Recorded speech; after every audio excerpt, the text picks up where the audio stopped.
ఏమయ్యా,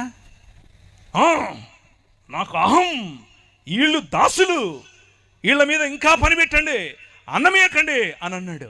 అవునా, సొదొమ గొమొర్రాలకు ఏం చేశాను నీకు తెలీదా? అదే చేస్తానన్నాడు 5 సార్లు. Let my people go. నువ్వు అలా చేయటానికి వీల్లేదు, నా ప్రజలను పంపించు.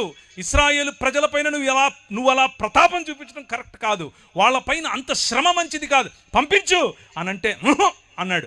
5వ తర్వాత నేను పంపిస్తాను బాబోయ్ అంటే కూడా నీ హృదయాన్ని నువ్వు చూస్తావు. ఇప్పుడు నీ కొమ్ములు ఎలా ఇరుగుతాయో నువ్వు చూస్తావు, నీ నోటి పళ్ళు ఎలా రాలుతాయో నువ్వు చూస్తావు. నువ్వు నీ కళ్ళ ముందు నా పసిబిడ్డను, నేను కన్న నా కుమారుణ్ణి, నా జ్యేష్ఠపుత్రుని నేను తీసుకెళ్ళిపోతా, గద్దరెక్కల మీద మోసుకుని తీసుకెళ్ళిపోతా. ఇందులో దేవుని గుణలక్షణం మీకేం కనిపిస్తుందో?